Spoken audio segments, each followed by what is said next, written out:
상쾌한 아침 원주에서 출발합니다.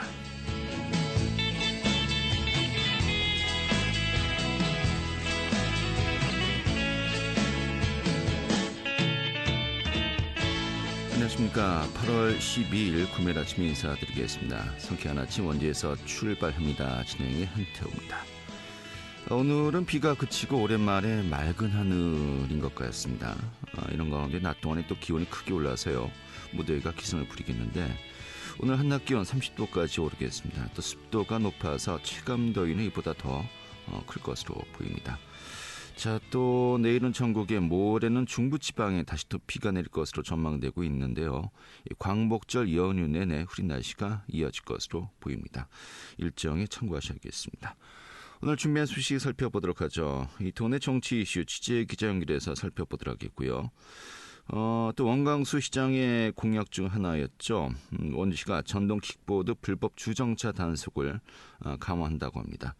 이 도내 최초로 민원 신고 시스템을 운영한다는데 이 소식 준비했고요.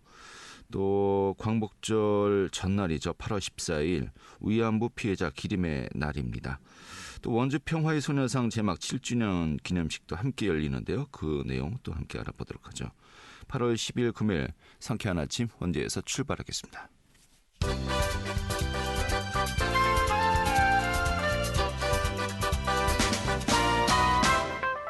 오늘의 뉴스입니다.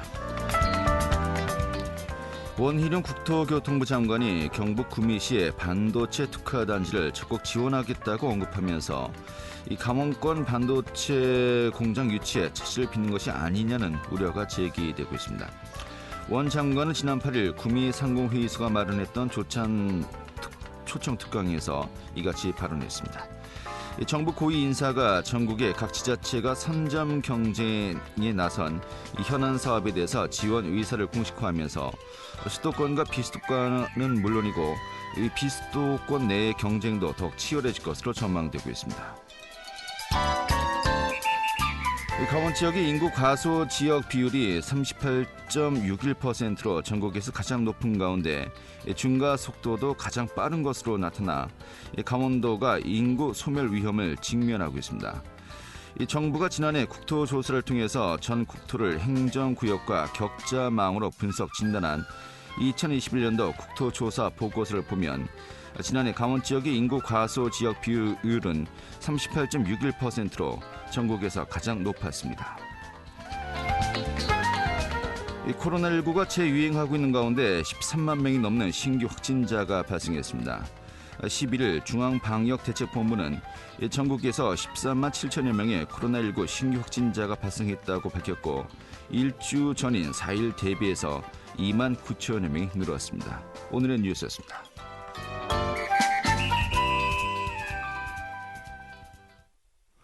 네, 오늘 첫 번째 순서 취재 기자 연결해서요. 도내 정치 이슈부터 살펴보도록 하겠습니다. 강원일보 정치부의 이하늘 기자 연결하겠습니다. 여보세요?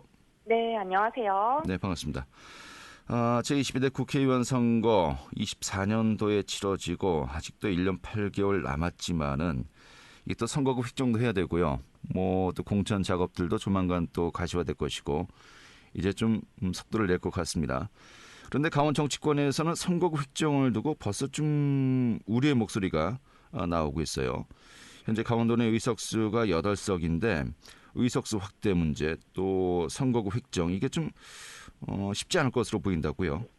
네, 맞습니다. 선거가 거듭될수록 인구수를 절대 기준으로 삼고 있는 이 선거구 획정 탓에 강원도의 경우에는 의석수 감소와 생활 권역이 전혀 맞지 않는 형태로 누더기 선거구가 되는 수모를 매번 겪어왔습니다. 여기에 매번 지각 획정으로 후보들의 혼란도 지속된 만큼 이에 대한 개선이 또 필요하다는 의견도 적지 않은데요. 하지만 이번 차기 총선에서도 그동안의 논란은 계속해서 이어질 것이라는 전망이 더 많습니다. 실제로 선거구 획정을 논의하는 정치개혁특별위원회는 최근에 구성이 됐는데 주요 논의 안건에는 선거구 획정은 포함되지 않았습니다.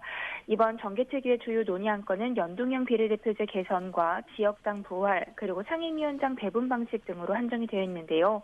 정개특위 임기가 내년 4월 말까지임을 따져보면은 차기 정개특위에서 선거구 획정 논의가 이뤄질 가능성이 높습니다.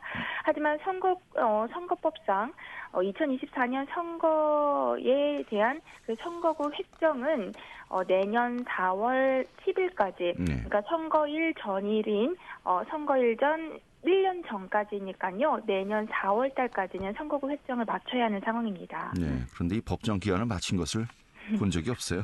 네, 맞습니다. 결국 정개특위에서 이 선거구 획정에 대한 논의를 하더라도 이게 쉽게 또 지금 말씀하신 그런 법정 기한에 좀 조정되는 게 좀 쉽지 않죠. 네, 그렇습니다. 또 인구수에 따라서 이 부분들을 선거구 획정을 해야 하기 때문에 인구수가 크게 변화가 없는 상황에서 강원도의 기형적인 선거구 개편은 또 다시 이뤄질 수 있을지도 미지수입니다. 이와 관련해서 국민의힘 이양수 의원은 지금 정개특위 위원인데요. 이양수 의원은 지난 선거에서 인구 상한선에 맞게 선거구를 딱 맞춰서 획정을 했기 때문에 인구수가 크게 늘지 않는 한 차기 총선에서도 현재 선거구가 유지될 수밖에 없다, 이렇게 전망을 하고 있는데요. 만약에 이렇게 되면요, 지난 21대 총선에서 자체 분구가 가능했었던 춘천시를 일부 읍면동과 철원, 화천, 양구를 붙이는 기형적인 모습으로 나눴었던 선거구가 어떻게 변할 수 있을지 알 수 없는 상태가 되는데요. 만약에 춘천만을 분구해서 강원도 의석수를 한 서울 더 늘린다고 하더라도 남아있는 철원, 화천, 양구를 중심으로 한 재조정이 더 불가피합니다. 결국 또 다른 퍼즐 맞추기가 시작되는 셈인데요. 여기에 또 지각 획정도 벌써부터 우려가 되고 있습니다. 정기특위 위원인 더불어민주당 허영 국회의원은 또 지각 획정으로 유권자들의 혼란을 막기 위해서 이번 특위에서 선거구 획정을 논의하자는 의견을 낼 것이라고도 얘기를 하고 있습니다. 강원도는 1996년 15대부터 2020년 4.15 총선까지 24년 동안 선거구가 5번이나 재조정됐는데요.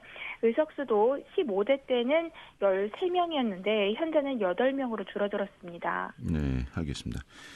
특히 앞서 이야기했듯이 춘천과 다른 지역이 복합되어서 현재 선거구가 획정돼 있지 않습니까? 그런데 지난번 선거 때보다 춘천 지역의 인구가 10,000명이 더 늘었다고 해요. 이런 부분들이 또 어떻게 좀 비중을 두고 논의될지 지켜봐야 되겠습니다. 자, 국민의힘 비상대책위원회로 전환을 결정했습니다. 이준석 대표가 가처분 신청을 하긴 했습니다만은 일단 현재의 흐름대로 간단한 전제하에 이 비대위원장의 주호영 의원이 임명되었어요. 또 당 직무 대행을 맡았던 권성동 국회 원내대표. 좀 앞으로 행보에도 관심이 모아지는군요. 네, 그렇습니다. 국민의힘이 비상대책위원회로 전환되면서 당 직무대행직을 내려놓게 된 권성동 원내대표가 민생 현안 점검에 발벗고 나선 분위기인데요. 당 직무대행으로 그동안 여러 차례 있었던 그 논란들이 있었는데 그 상선한 리더십에 대한 위기를 민생 행보로 돌파하는 동시에 윤석열 정부의 지지율을 끌어올리는 듯한 이제 적극적인 행보로 이제 보이고 있습니다.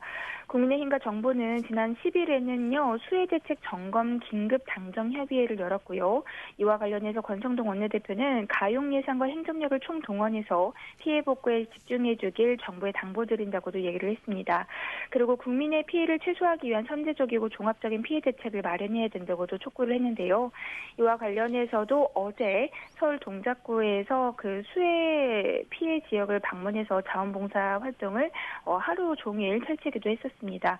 물론 그 과정에서 김성원 의원이 이제 실언을 한 부분에 대해서는 조금 논란이 이어지고 있지만은 어쨌든 권성동 원내대표의 경우에는 당 직무대행직을 내려놓은 상황에서 원내대표직을 지키기 위한 활동으로 좀 풀이를 좀 더 적극적인 민생 행보를 겪고 있는 것으로 보고 있습니다. 네, 글쎄 실언이라고 하기에는 정말 비 피해가 나서 이 자원봉사 하러 간 곳에서 사진 찍히려면 비가 더 왔으면 좋겠다. 이건 좀 실언이라 보기에는 망언이었죠. 분위기 파악을 좀 못하는 거고.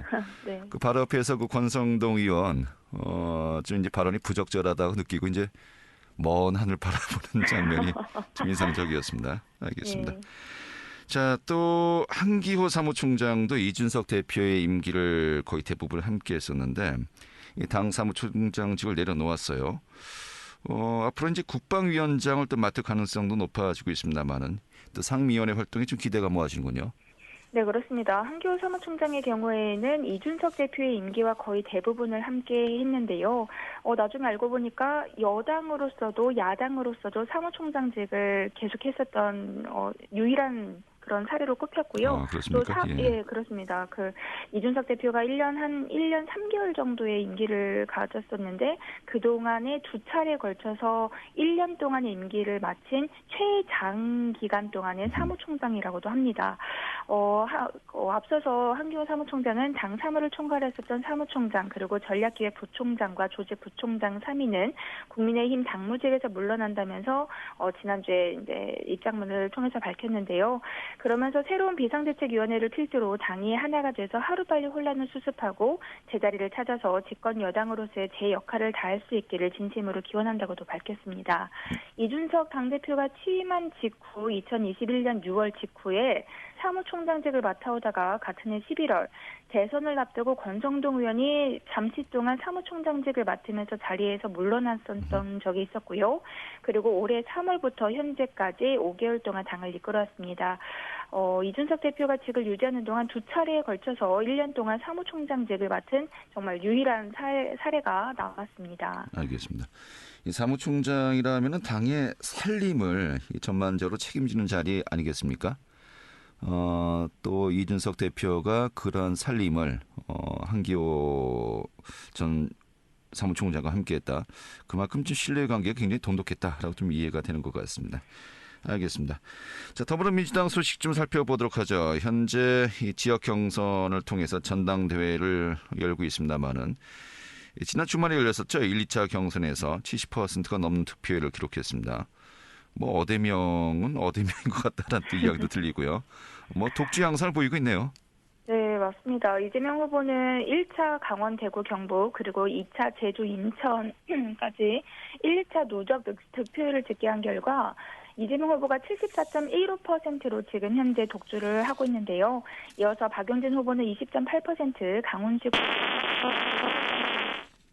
네, 여보세요? 예, 갑자기 연결이 좀 안 좋아졌습니다만 좀 다시 한번 또 저희가 연결하도록 하죠. 이 후보는 지난 6일이었죠. 첫 번째 순회 지역이었던 강원, 대구, 경북 또 권리당원의 투표 결과 74%가 넘는 득표율로 1위를 기록했었는데요. 또 7일에 제주, 인천에서도 72.94%로 선두에 섰었고요. 1차와 2차 누적 득표율을 집계한 결과 이재명 후보가 74.15%, 박용진 후보가 20.88%, 또 강훈식 후보는 4.98% 승이었습니다. 이 정도면 대세론을 굳혀가고 있다라고 봐도 될 것 같습니다만은 다시 한번 연결하죠. 이한호 기자. 네. 예. 좀 연결이 안 좋았네요. 예. 이 강원권에서도 전국적인 현상과 같이 가는 것 같습니다. 네, 역시 맞습니다. 그 득표율이 굉장히 높았어요. 네, 맞습니다. 강원도에서 첫 스타트를 끊었었는데요. 그렇기 때문에 강원도의 투표의 그 결과 영향이 계속해서 가는 것으로도 보이고 있습니다. 강원권 권리당원 투표 결과 이재명 후보는 권리당원 유효 투표자 수 11,100여 명 중에서 8,200표를 얻으면서 74.09%의 득표를 기록을 했는데요. 이어서 박용진 후보는 강원권에서는 20.5%, 강훈식 후보는 5.3% 순이었습니다. 강원권 총 선거인 수는 3485명이었고요. 투표율은 37.4%로 집계가 됐는데요. 투표자 10명 중에 7명 이상은 이재명 후보를 지지한 셈입니다. 특히 이재명 후보는 강원도 내에서 좀 탄탄한 지지세를 보이고 있는데요. 친이재명계로 분류되고 있는 김우영 강릉시 지역위원장이 최근에 강원도당 위원장으로 됐고 또 원주갑의 원창묵 그리고 속초 인제 고성 양양의 박상진 등 도내 원외 지역위원장들도 주요 당직자로 포진돼 있으면서 이재명에 대한 지지세의 탄력이 좀 불어넣는 데 큰 역할을 한 것으로 보였습니다. 이재명 후보는 지난 6일 원주 한라대에서 열렸었던 첫 합동연설회에서 민생을 책임지는 유능한 수권정당 그리고 대한민국 곳곳이 탄탄한 전국정당 그래서 이기는 민주당을 만들겠다면서 차기 총선과 대선에서 승리할 수 있도록 전국 정당화를 확실하게 책임지겠다고도 약속을 했습니다. 민주당은 8월 28일 전당대회까지 총 7차례에 걸쳐서 권역별로 합동연설회를 진행하게 됐는데요. 당대표는 대의원 30%, 권리당원 40%, 국민여론조사 25%, 일반당원 5%의 합산으로 최종 한 명의 당대표를 선출하게 됩니다. 네, 알겠습니다. 이 당원 투표는 이렇게 좀 압도적입니다만 요즘 최근에 좀 시행했던 여론조사를 보면은 박용진 후보와 이재명 후보 간의 격차가 상당히 좁혀지고 있거든요. 그러한 갭을 또 어느 정도 좀 채울 수 있을지 이것도 관전 포인트고요. 또 지금 현재 검찰과 경찰에서 이재명 의원에 대한 수사가 굉장히 속도를 내고 있지 않습니까? 네. 당대표로 선출된다 하더라도 기소 여부에 따라서 이게 과연 그 대표권을 계속 행사할 것인가 그렇지 않을 것인가 당원 개정까지 나오고 있습니다만 이야기가 앞으로 굉장히 좀 혼란스러울 것 같습니다. 네. 오늘 이렇게 정리하죠. 잘 들었습니다. 네, 감사합니다. 네, 강원일보 정치부의 이하늘 기자였습니다. 알찬 정보, 생생한 현장의 소식을 전해드립니다. 리포터 현장. 네, 원광수 시장의 핵심 공약 중 하나였죠. 안전도시 조성 실현을 위해서요. 이 공유 전동 킥보드 이용 단속이 강화된다고 합니다. 전국에선 두 번째, 강원도에선 처음이라고 하는데요. 오늘 소개해드리도록 하죠. 추인의 리포터 자리했습니다. 어서 오시죠. 네, 안녕하세요. 네. 요즘 전동 킥보드 많은 분들이 이용하는 그 이동 수단입니다만은 근데 이용 과정이나 관리 측면에서 좀 여러 가지 문제점이 계속해서 지적되고 있어요. 좀 이 내용부터 설명해 주시죠. 네, 전동 킥보드는 가까운 거리를 편하게 이동하기 좋은 데다 또 친환경 이동 수단으로 빠른 속도로 성장했는데요. 특히 코로나 이후로는 사람 간 접촉이 많을 수밖에 없는 버스보다도 혼자 편하게 이동할 수 있는 전동 킥보드 이용이 크게 늘었습니다. 그런데 전동 킥보드 관련 민원은 매년 증가하고 있습니다. 알맞은 곳이 아닌 아무 곳에나 불법 주차해놓는 킥보드가 많고 또 보행자와 운전자에게 위험이 되고 있는데요. 무단 방치된 전동 킥보드를 보더라도 공유형이기 때문에 사용자를 알 수 없어서 신고할 대상이 명확하지 않은 데다 민원 신고를 해도 처리에 시간이 오래 걸려서 단속이 쉽지 않았습니다. 현재는 각 지자체별로 해결책을 내놓고 있는 상황입니다. 네. 저도 이제 시내를 다니다 보면 전동 킥보드 좀 여기저기 이제 놓여 있는 것을 볼 수 있는데 전동 킥보드 원주 같은 경우 전체적인 현황이 어떻습니까? 네, 원주에서 운영 중인 공유형 전동 킥보드는 1,100대에 달하는데요. 계속해서 이용이 늘고 있습니다. 그런데 강원도 내에서 이번 상반기 동안 신고된 전동 킥보드 교통법규 위반은 2,000여 건이 발생했고요. 또 이로 인한 교통사고도 19건이 있었습니다. 원주시는 강원도에선 처음으로 민원 신고 시스템을 운영하는데요. 원주시 교통행정과 김경태 팀장 이야기 들어보겠습니다. 요즘 많은 분들이 전동 킥보드를 이용하고 있는데요. 이용 후에 아무데나 방치하면서 교통불편과 안전사고를 유발하고 있는 시점입니다. 이런 문제들을 해결하기 위해서 8월 1일부터 전동 킥보드 민원 신고 시스템을 운영하고 있는데요. 전동 킥보드 무단 방치로 인한 불편사항이 신속하게 해결되리라고 기대하고 있습니다. 전동 킥보드가 새로운 교통수단으로 유용하게 사용되고 있는 만큼 이용자뿐만이 아니라 보행자 모두 안전할 수 있도록 최선을 다할 계획입니다. 네. 자, 그렇다면 민원 신고 시스템 이게 어떻게 운영이 된다는 겁니까? 네, 강원도에서는 최초, 전국에서는 두 번째로 법적 조치를 시행하는 건데요. 이 전동 킥보드는 전동 킥보드 전용 주차 자리에 반납을 해야 다른 사람이 이용하기에도 좋고 또 보행자나 차량이 서로 불편을 겪지 않을 수 있습니다. 이 주차가 가능한 지역인지 아닌지는 전동 킥보드 어플에서 확인할 수 있는데요. 전동 킥보드 전용 주차장이 아닌 곳에 방치된 킥보드를 발견하면 신고를 하면 되는데 이 신고 홈페이지에 접속해서 킥보드에 있는 QR코드를 사진 찍어서 신고 접수하면 됩니다.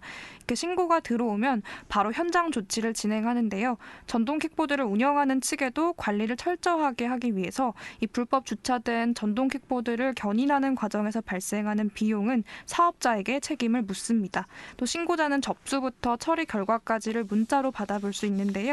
전동 킥보드 이용에 관한 시민 이야기 들어봤습니다.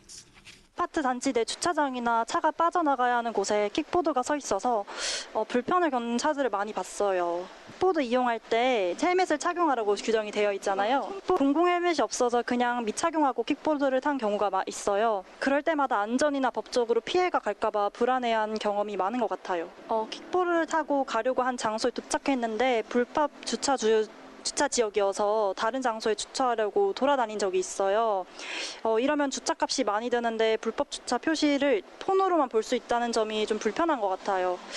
킥보드에서 미리 금지 장소라고 알람이 울렸으면 해요. 네. 너무 단속이 능사는 아니겠죠. 이용자분들 주의하고 또 여러 가지 불편을 끼치지 않도록 신경 써야 되지 않겠습니까? 특히 어떤 점들을 유의하면 좋을까요? 네, 실제로 저는 안전모를 쓰고 킥보드를 이용한 사람을 거의 본 적이 없는 것 같은데요. 예. 경찰서는 앞으로 안전모를 착용하지 않고 이용하는 경우를 집중 단속하고요. 전동 킥보드 업체에는 안전모도 함께 비치할 것을 권고했습니다.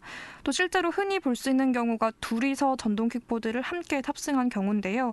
이 역시 굉장히 위험합니다. 이런 경우와 또 면허 없이 전동 킥보드를 사용하는 시민을 단속을 강화하고요. 올해 말까지 전동 킥보드의 전용 주차 구역을 3배 확대할 계획입니다. 네, 이 단속과 함께 또 인프라 확충도 함께 이루어져야 되겠네요. 오늘 잘 들었습니다. 네, 감사합니다. 네, 주인의 리포터였습니다.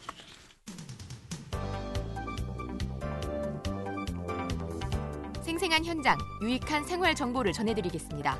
KBS 원주 라디오 상쾌한 아침 원주에서 출발합니다를 함께하고 있습니다. 네, 지금 시각이 8시 51분이고요. KBS 원주방송국의 상쾌한 아침 원주에서 출발합니다. 함께하고 계십니다. 자, 8월 15일 광복절이죠. 또 그 전날인 8월 14일 위안부 피해자 기림의 날입니다. 또 이날을 앞두고요. 원주 평화의 소녀상 제막 7주년 기념식이 역시 함께 개최된다고 하는데요. 오늘 이 내용도 살펴보겠습니다. 원주 시민연대 이성경 대표 연결하죠. 대표님. 네, 안녕하세요. 네, 반갑습니다. 네. 자, 원주 평화의 소녀상이 건립된 지 7주년이 되었습니다. 또 14일이 위안부 피해자 기림의 날이기도 합니다만은 먼저 그 원주 평화의 소녀상이 건립된 취지, 그 의미부터 먼저 좀 설명해 주시죠. 네, 그 7년 전인 2015년에 이제 시민들이 힘을 모아서 그 원주 평화의 소녀상을 만들었고요. 그 아시다시피 일본은 지금까지도 일본군 위안부는 없다. 강제적으로 조선 사람을 끌고 가지는 않았다. 이렇게 이제 역사 왜곡을 지금까지 이제 하고 있습니다. 네. 그래서 그 당시에는 우리가 우리 역사를 기억하지 않고 외면하면 이러한 그 왜곡은 계속된다. 이러한 그 시민들의 생각도 있었고요. 그래서 일본의 진정 어린 사과가 좀 필요하지 않냐. 이래서 평화의 소녀상을 세우게 됐습니다. 그리고 14일은 지금 이제 전 세계에서 세계 위안부 피해자 기림일의 날이기도 합니다. 네. 그리고 이제 정부가 4년 전에 국가 기념일로 지정을 해서 전 세계에서 같이 동시에 위안부 피해자를 기리는 행사를 하게 됐습니다. 네, 그렇군요. 그래서 14일에 그 위안부 기림의 날 좀 행사도 가지고 또 7주년 기념식도 가신다는 것인데, 네. 뭐 전국 동시 행사로 진행된다고요? 그렇습니다. 이렇게 서울에서도 하고요. 네. 그리고 미국, 독일, 호주, 일본 이렇게 11개 나라에서 동시에 그 기념행사를 하게 됩니다. 네. 이 기념식은 어떤 내용으로 치러지는 겁니까? 일단 시민들이 준비했고요. 아직까지도 이제 코로나가 완벽하게 해소되지 않아서 많은 분들은 모이지는 못하나 시민들이 준비를 했습니다. 그리고 네. 기념식은 청소년들이 함께하는 그 합창이 있고요. 그리고 벨라카이어 그 합창단의 해금 연주, 독창, 그리고 시를 쓰시는 분들은 또 시 낭송회도 있고 이렇게 네. 다양하게 좀 준비를 했습니다. 알겠습니다. 지난해 같은 경우는 이제 코로나가 워낙 이제 국성이라서 기념 행사도 취소되었습니다만은 올해는 그래도 좀 더 다채롭게 준비하기 위해서 노력을 하신 것 같습니다. 그렇습니다. 네. 자, 그리고 이달 말까지 원주 여성문화기능회가 주관하는 시화전 이 소녀상에서 전시된다고 하는데 이 시화전은 어떻게 또 진행되고 있습니까? 이렇게 말씀 주신 것처럼 원주 여성문화기능회는 우리 지역에서 시를 쓰시는 분들의 모임이시고요. 네. 그래서 여기에서 그 20여 분의 회원분들이 창작시를 매년 발표하고 있는데 지난 5일부터 이제 이달 말까지 그 전시는 하고 있고요. 네. 그리고 이제 할머니를 기리고 이러는 내용을 주제로 해서 그 시를 썼습니다. 네. 그래서 무실동에 가시면 평화소녀상 그 외벽에는 다 지금 창작시로 이렇게 전시를 하고 있습니다. 네. 닭종이 인형전도 함께 또 연기되어서 열리고 있죠. 그렇습니다. 예. 어제 이제 저희가 오프닝을 했고요. 네. 여기에도 한 20여 점의 그 평화의 소녀상 박중희 인형전을 하고 있고 이 행사는 16일까지 한미 테마파크에서 전시를 하고 있습니다. 네, 알겠습니다. 뭐 기념행사 직접 또 참여도 하시고 또 연계된 행사들도 함께 하시면 좋겠습니다만은 우리 또 시민들 또 추가로 동참할 수 있는 내용이 어떤 것들이 있을까요? 이번 행사 또 초대 말씀해 주시면서 또 함께 할 수 있는 방법 좀 알려주시죠. 네, 8월 14일 10시고요. 10시에 무실동에 있는 원주시청 공원에 원주 평화의 소녀상이 있습니다. 이곳에서 14일 10시에 진행이 되고요. 네. 우리 이제 스스로 우리의 역사를 직시를 하는 게 필요하다. 그리고 역사를 잊은 민족에게 미래에는 없다. 이게 이제 도산 안창호 선생님의 말씀이시고요. 네. 우리가 좀 움직여야 일본의 태도가 좀 달라지지 않을까. 그리고 아직도 해결되지는 않았지만 할머니들의 고통을 나눴으면 좋겠다. 네. 그리고 소녀상의 평화의 염원도 담고요. 그리고 알겠습니다. 인권이 존중되는 사회도 만들었으면 좋겠다. 많은 분들이 오셨으면 좋겠습니다. 알겠습니다. 감사합니다. 네, 고맙습니다. 원주 시민연대 이성경 대표였고요. 오늘 순서는 여기서 모두 마치도록 하겠습니다. 다음 주 월요일 아침 다시 뵙죠. 고맙습니다.